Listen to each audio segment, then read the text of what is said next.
I wasn't the kind of guy that really liked school. I wasn't an academic student when I was at school, and I think it's still the case a little bit. Kids with ability were steered in towards a university degree. They weren't steered towards a trade, even if it might have been something that they were very interested in. But now we have a clear pathway. So we've just got to give everyone a chance. And if you do, you'd be surprised at the difference in the outcomes. You know, we all want to have really good calibre of people working for us. So if we invest more heavily in the people that we've got working for us, the outcomes are better for me and for my customers. And that was a life-changing moment for me. That got me off the tools. It got me running a business rather than working in the business. And my life just changed for the better. Welcome back to another episode of Made to Build, powered by the HIA. Morning, Richard. G'day, mate. It's good to see you again. Today, we've actually got a guy on that's going to share with us some real insights. It's Rob Watchorn from Blythe and Watchorn Builders. Now, the thing that I love about Rob's business is that he's actually won, or some of the things are that he's actually won HIA Host Trainer of the Year. Yep. And he's also employed HIA Apprentice of the Year. So, Rob, clearly you are very passionate about young people in the industry. Welcome to Made to Build. Oh, well, thank you very much for having me. I don't think you set out to try and win an award like that. At the end of the day, we all want to have really good calibre of people working for us. So if we invest more heavily in the people that we've got working for us, the outcomes are better for me and for my customers. Yep. And so, at the end of the day, I've had a couple of guys that I thought have been pretty outstanding, and I've put them up, and they've won at a state level, but they haven't gone further than that, unfortunately, but we'll keep trying. Yep. Before we get into today's episode, we have a game here that we play called Under the Hammer. Mm-hmm. Wanted to see if we can start with that today. It's where you pick one of the three hammers. Yep. You end up picking up all three. Yep. You read out the question and you answer it however you want. Okay. All right, I'll have a look. What's your top tip for a stress-free site? Well, that's a good question, isn't it?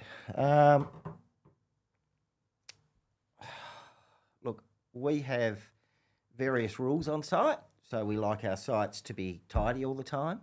They need to be safe. Yep. We need our guys to get on. And I actually have a system in place where my guys get reviewed weekly. Okay. And my foremen do that review for me. They have a standard set of questions. Yep. And they'll come back to me with that feedback at the end of the week because I'm not on site all the time. Mm. And what that does is it reinforces to the guys that this is what's expected of them. And generally speaking, it's a reasonably stress-free site. That's good. That's like a system. Big time. That's a great answer. Yeah. We'll definitely come back to that. But for now, can you go with your second hammer? Okay. What's your go-to smoko meal or snack? Well, I'm glad that I'm not on site all the time because otherwise I probably would have one. I often don't eat during the day, which isn't a good thing. So I don't think I can actually answer that question very well. I'm sorry. Okay. All right, question number 3. Oh, yeah, I love a coffee. We all love a coffee. We'll go with coffee. Okay. Question number 3? Yeah. Okay. Name the one tool that you can't live without. Well, I guess it'd have to be my phone because I'm on it an awful lot, either that or email for most of the day. Have you got soft office hands to go with Yes, that I as have your favourite now, tool as well? Unfortunately, yes.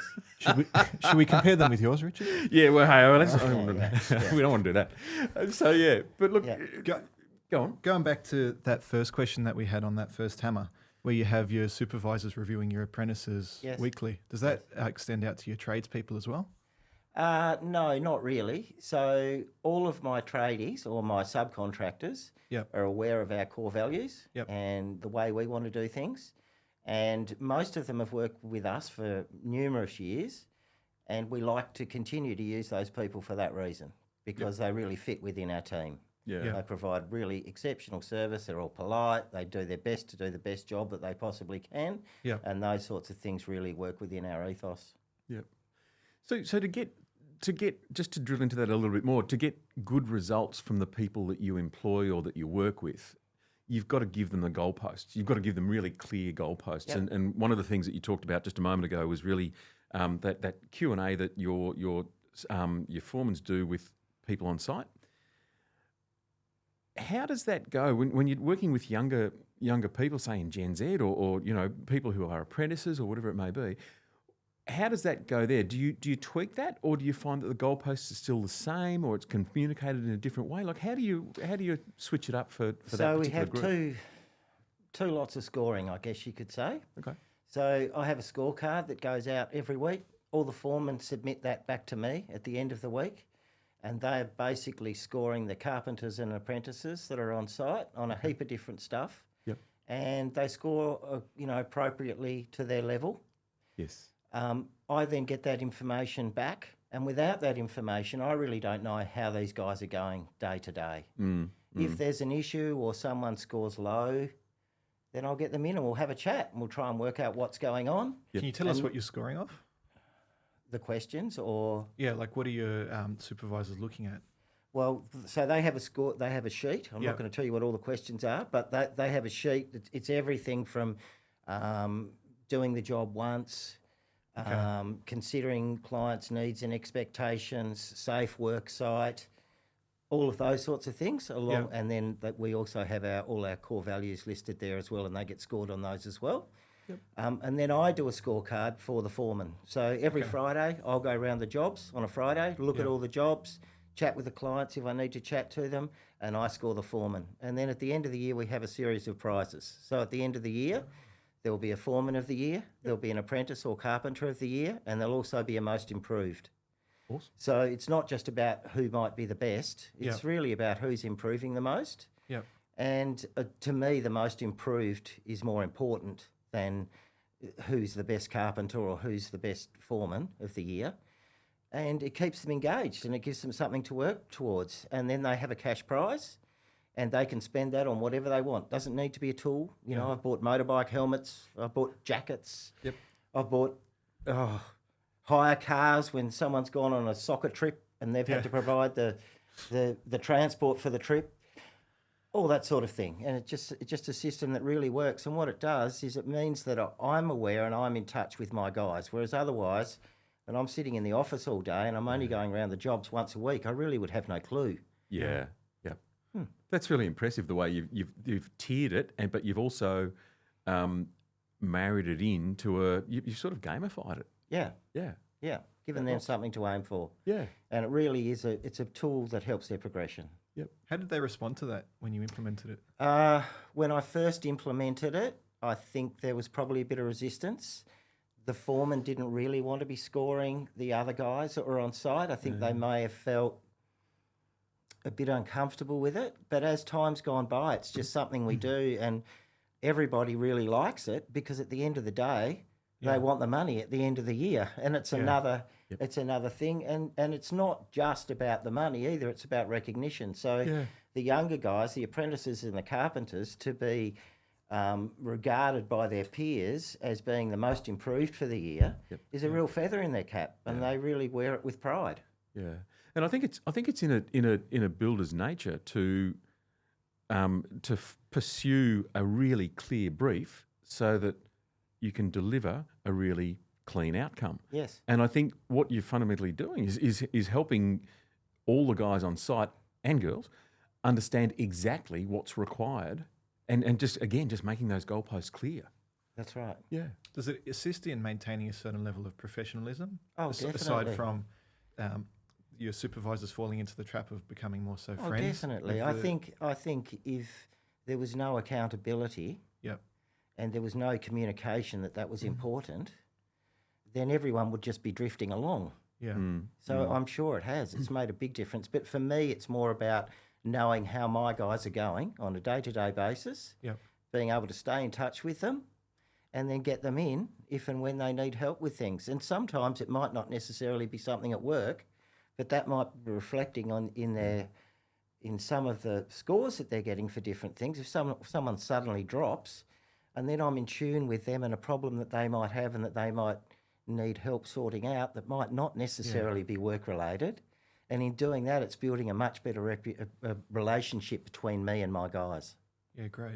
You're a massive advocate for young apprentices and bringing up the youth through the industry. Can you tell us more about that?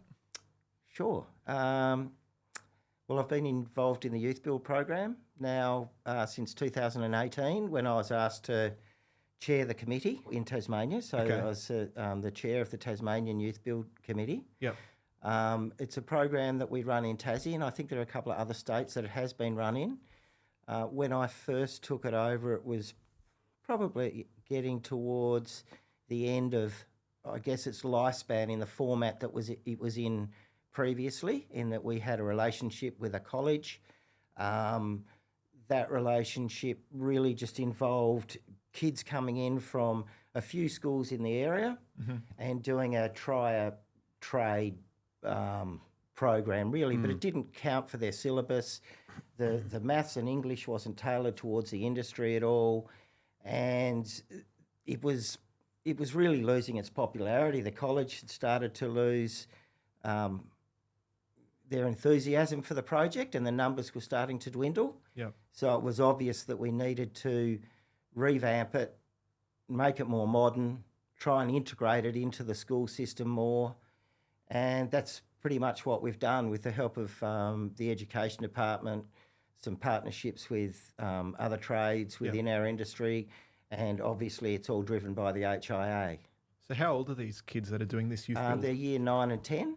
That's very young. Yeah, it is. But the idea is that it gives these kids a bit of an introduction into the building industry at an age where they're making decisions about their future, Okay. rather than them just coming along and trying a few things. They've actually got some focus. Yep. And so the course is run obviously during school time, but their maths and their English and things like that are actually tailored around what the particular trade is that they might be interested in. Yep. So there are 6 units of various different trades, and those units will, no doubt, there'll be more units as time goes by.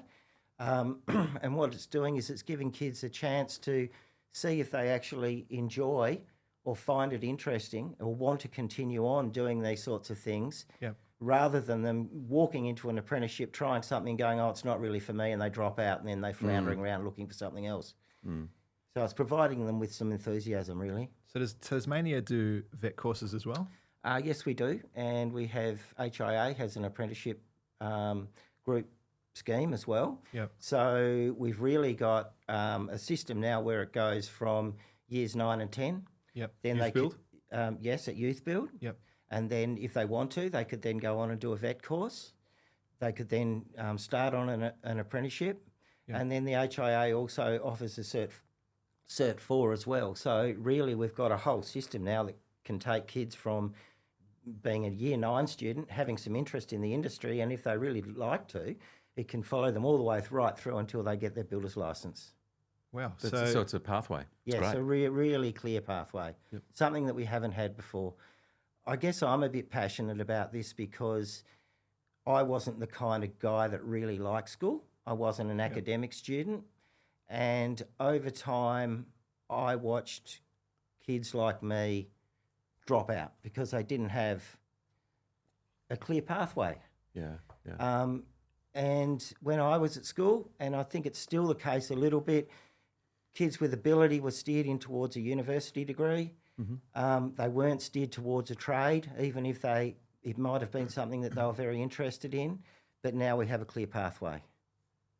Why is that, do you think, that students are steered into that university pathway? I think a lot of it comes down to what their parents think is going to be better for them and their long-term outcomes. Yeah. But people don't realise just how much the building industry has to offer and the number of things that can be done. You know, we have people that might start out as a carpenter, but it doesn't mean that that's where they end up. Yeah. And yeah, there are just so many things that can be done, and we need an industry that's full of passionate people, not people that have just fallen into it because they didn't fit into something else. And the industry, as I say, has been so good to me that I'm a great believer that it really is a fantastic industry for young people to get involved in. It is an industry that's rich with opportunity. Yes. And if a young person goes through the right pathway, Yep. they actually not only are well set up for whatever that trajectory is that they choose, but they're also well set up to make informed decisions about the opportunities that lie ahead for them. They can throw on an entrepreneurial headset and actually do the next thing, the next thing that really attracts their interest. I think the other thing that youthBuild's done too is a lot of these kids might not really have been that interested in any of their academic part of their study at school. Yep. Once they realise that they're going to need decent maths and decent English, and they've started doing the youthBuild course and they can see the relevance of that into what they're doing, all of a sudden they become very interested and driven. Whereas a lot of these kids before weren't doing that at all. They were just drifting, looking for something, and they couldn't find it. Yep. And not everybody's academic. A lot of people are very practical, and this really helps those kind of kids. Yeah. Have you found that when you have a Year 9 student who hates maths, hates English, doesn't want to be there, then goes through this youthBuild program and learns that, okay, I need Pythagoras to work out how to cut a roof in?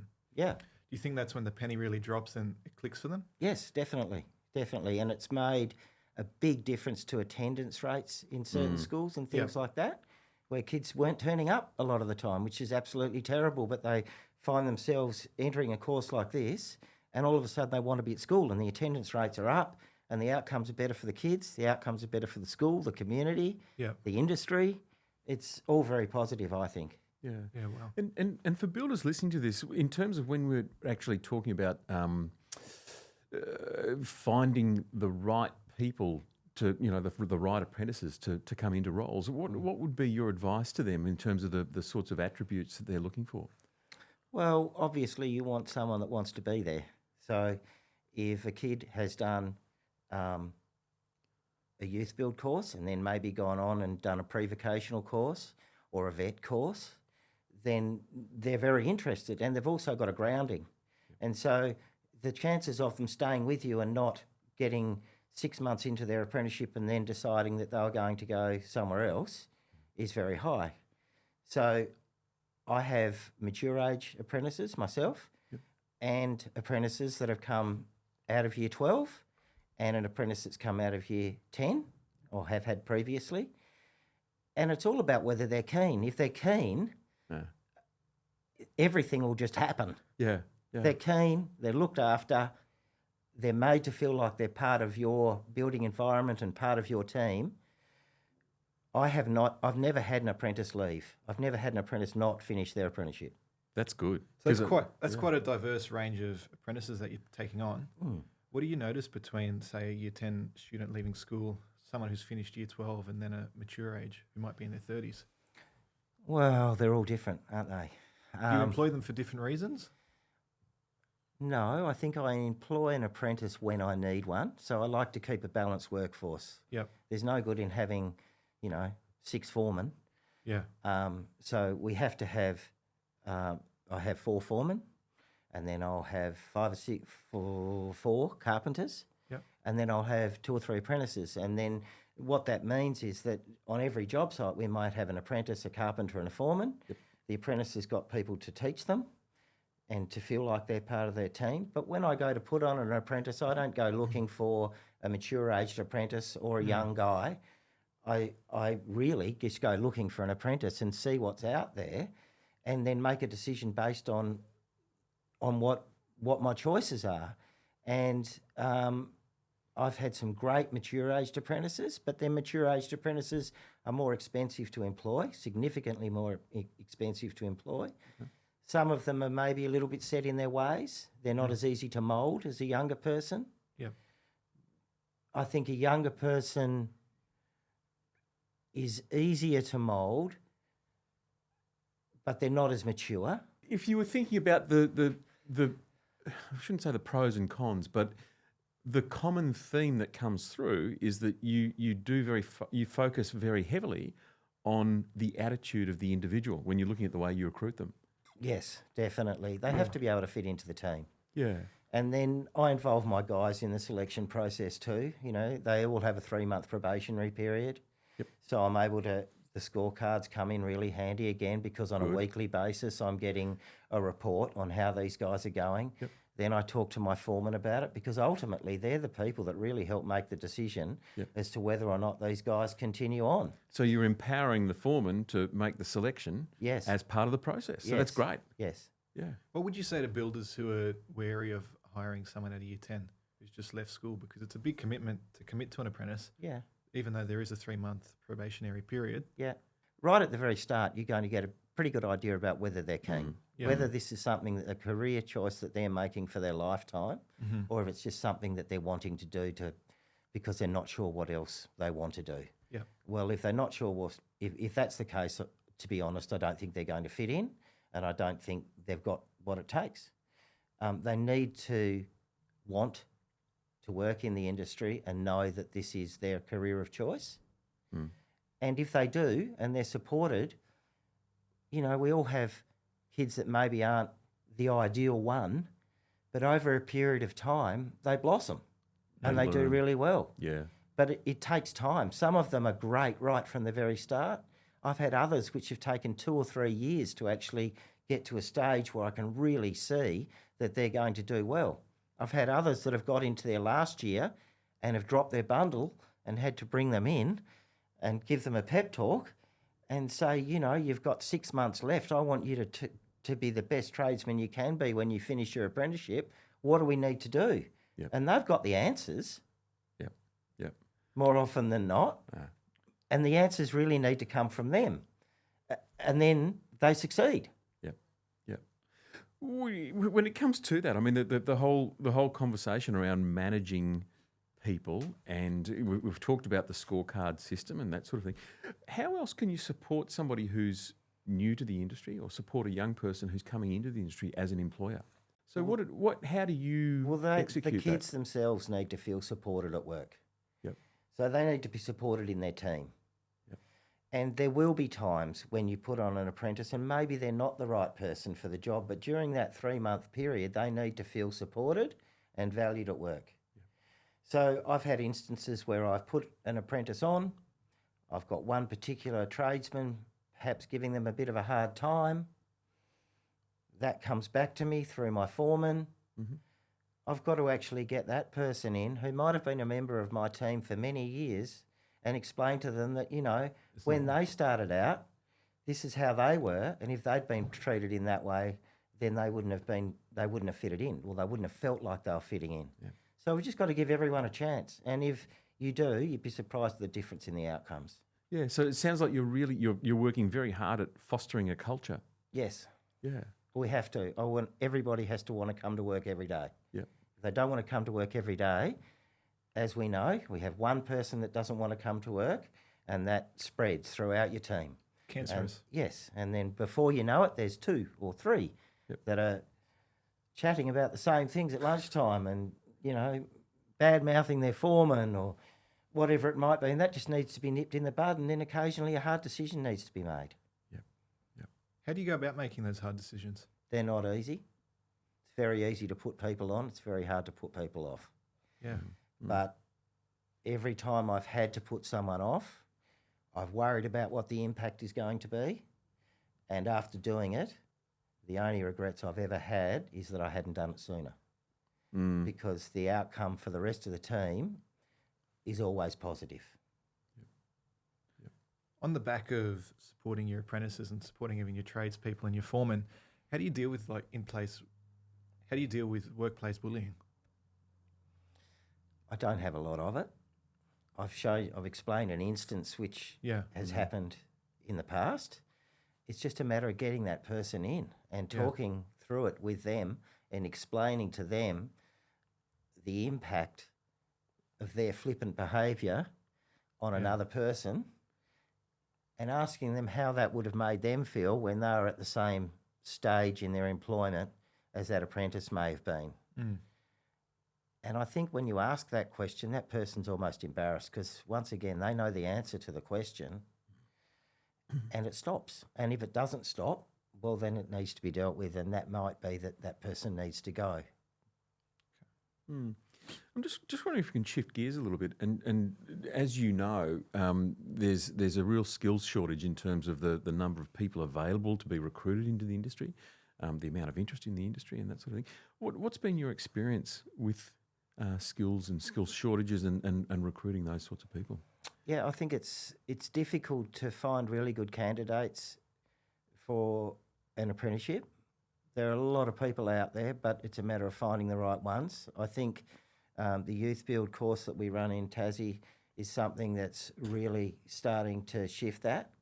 and help the industry as a whole and help some of these younger guys, because by the time they come to you, these guys know a little bit about the industry and they know that that's what they want to do, rather than coming to you because they've got nothing else to do and they've fallen into an apprenticeship and their mum and dad have said, look, you've got to go out there and you've got to find something. And so they look for a trade. Whereas we want people in the industry that want to be in the industry and are focused upon that when they go and look for a job. Yep. No, that's good. It makes a big difference when somebody's actually focused. I mean, that's their goal, as opposed to accidentally falling into it. Yes. And so, the building industry needs to be a career of choice. Yep, absolutely. When you're hiring a young apprentice and they're obviously very still involved with their parents in Year 10, how do you manage that relationship? Or you totally don't associate with them whatsoever? I don't involve people's parents in their work environment at all, unless I really have to.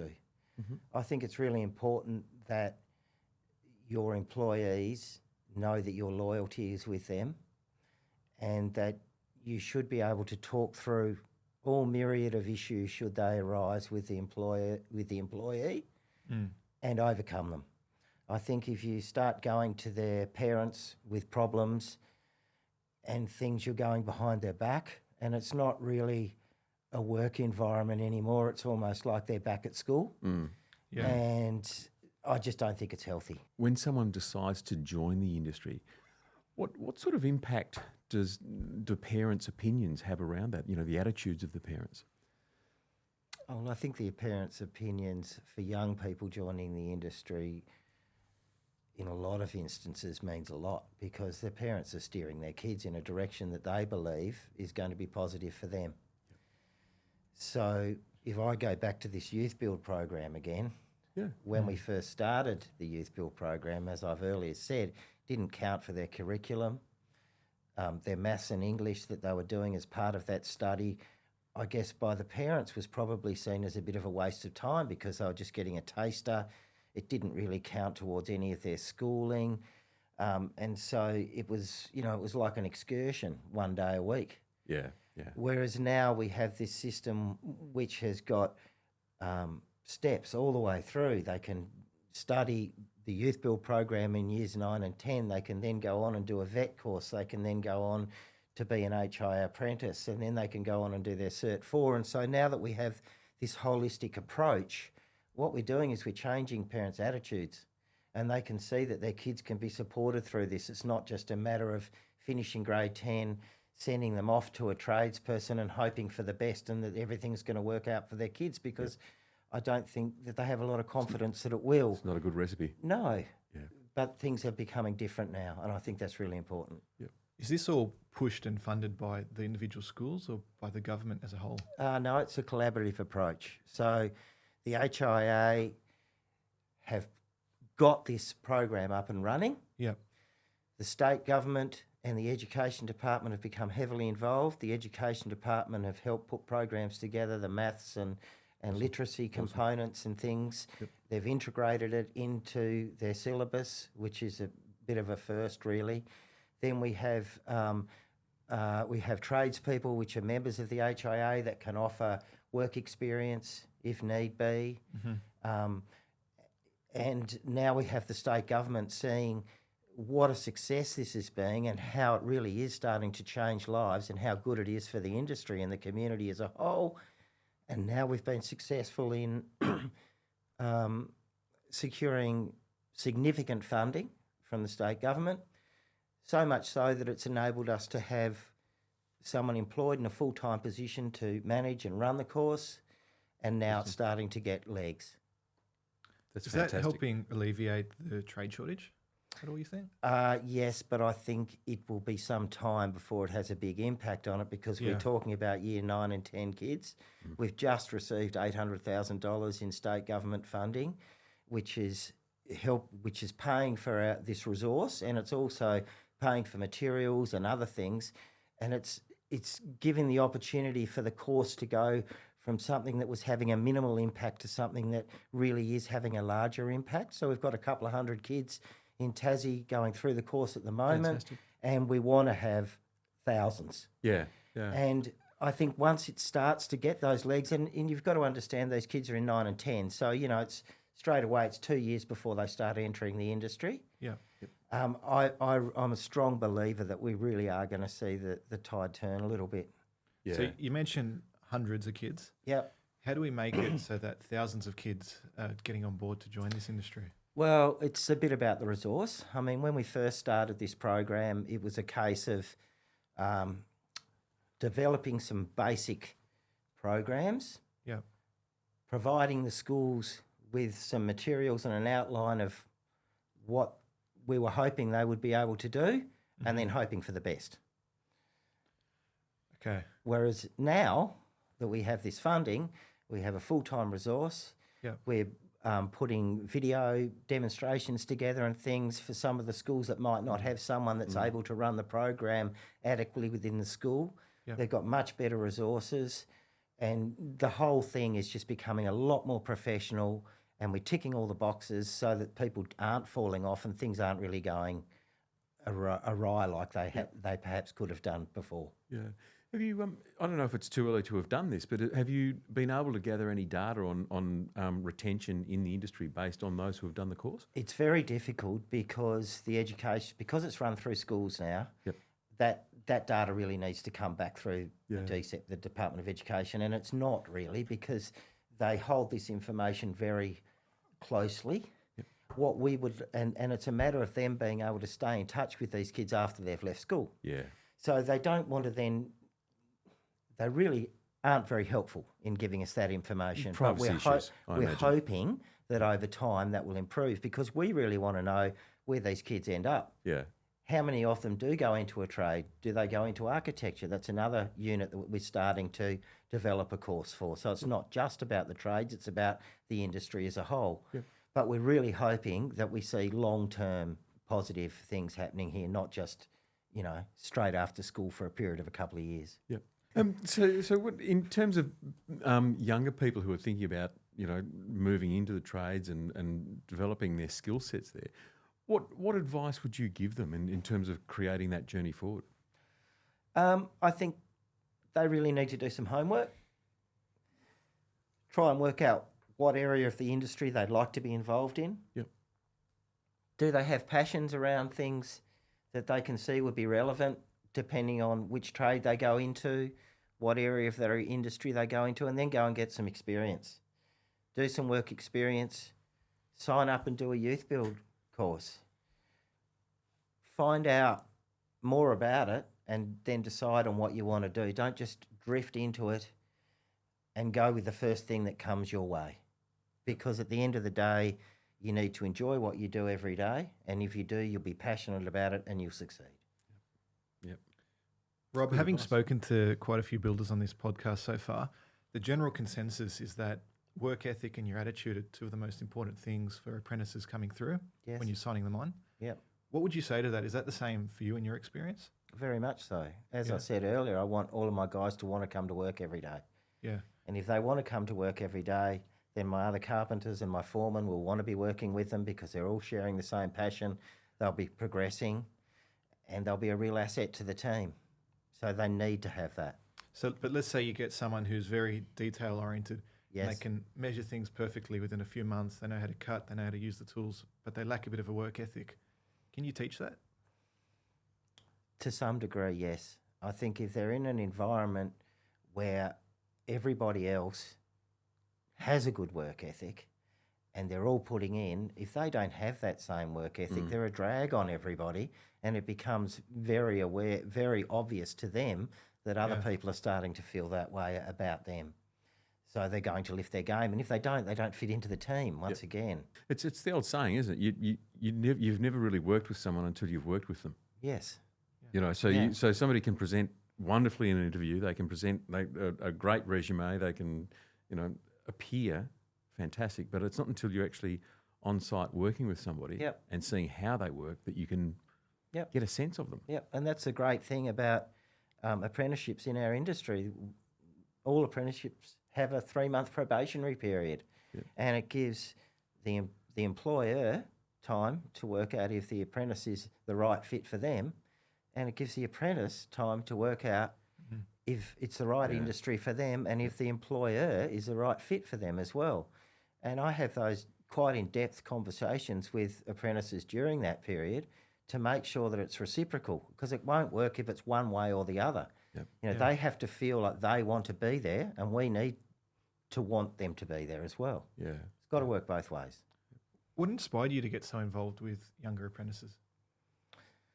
Well, I think it's just that the industry's been so good to me, and I was one of them once upon a time. Yeah. So, you know, I left school at the end of grade 10. To be honest, I probably would have left earlier if I thought that I could have made it in the big wide world.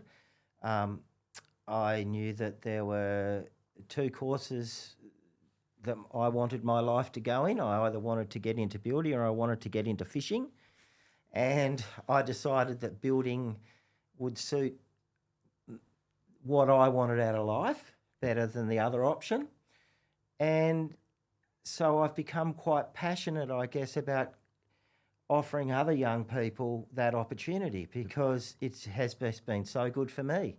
It's a very, very physical industry. Yeah. So some people's bodies won't hold up to it forever. Yeah. But what I've found is that that doesn't necessarily matter, because if it gets to a stage where you are having some issues with your body, there are so many other areas in the industry that you can move on to. Yeah. I've had some issues with my body. I was on the tools all the time.